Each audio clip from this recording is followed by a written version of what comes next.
I didn't choose this life. Seems it had chosen me. More than 20 years ago, I saw a fly fisherman in a lake.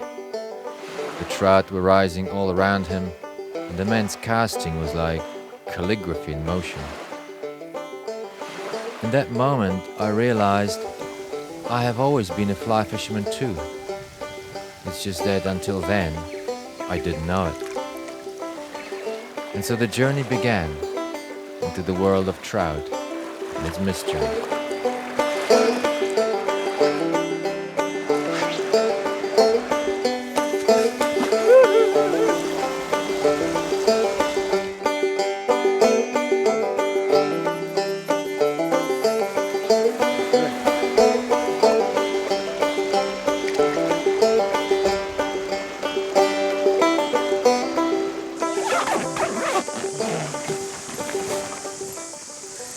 I have always found fly fishing a good way to travel. The fly rod both an excuse and a kind of diplomatic passport.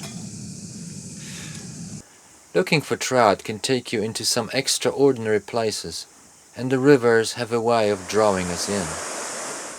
When you experience it once, you know, when you cast, you see the fish, and you cast the fly and you see the fish come and take it, you just forever want to repeat that experience. It's just so electrifying, it's a miracle. And then, of course, you want to share it with others. Hi, get it. Come here. Very nice fish. Just in the tail end of the pool. This is when it gets good.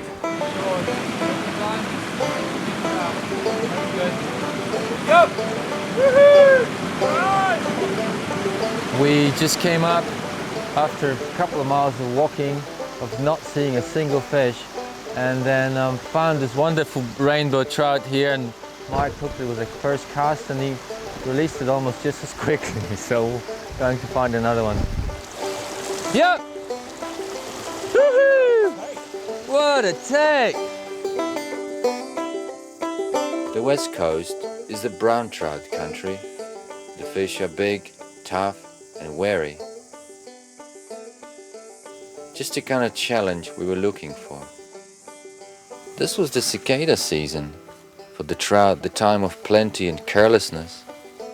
We had all the right flies, the right weather. But we found the fish moody and not very receptive.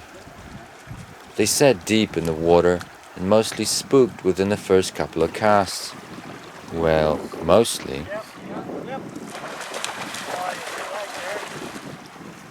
I missed it! Ah, man.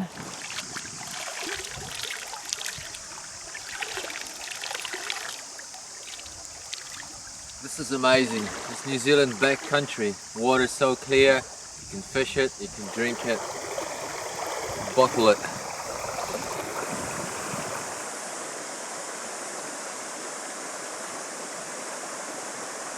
Fly fishing can be a bohemian business, but it brings out the adventurer in you, the nature lover, the thinker and the artist, whether with a pen, pencil or a fly rod.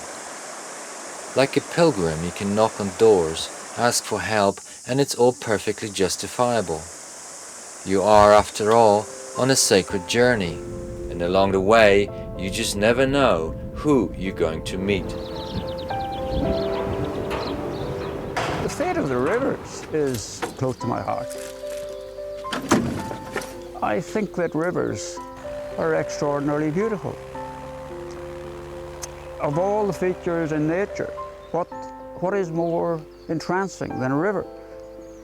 They move, they change, they have moods. They're allegorical of life in some ways. Rivers are created, they're born, they carve a valley, they die, although over a period of geological time. But I have fished now for most of my life, and this river, it changes all the time. Now, if you just come and fish it for 1 or 2 seasons, you will think this is permanent. You will think this is a permanent feature of the landscape, but it's not. The ripples change, the river moves like a whip. It's a living thing. It's miraculous. One there, on the rock, to the right. Yeah. There's another one with him somewhere. No, that is a big fish, huh? Yeah. Oh, he comes. We are still in the game. Woohoo! Did you see that, man? It was like suspended animation. He goes into the trees. It will be all over, like where he's going now. Woohoo! We got him. He must be living in the bog here. What? How big do you think it is, Brendan? Like a big 5 anyway, maybe 6. 6, yeah. He's more than a 6 than a 5. Oh yeah. You know, the strangest thing is that the moment you let it go, a moment later it feels like it never happened. In the world of fly fishing for trout, New Zealand has an almost mythical reputation. This is what the Himalayas are to the mountaineers, the place you come for the highest challenge and the greatest rewards. Join me now as we explore this country of trout and its enormous diversity. This has certainly been the greatest adventure of my life, and if you love fly fishing as we do here, it could be that for you too.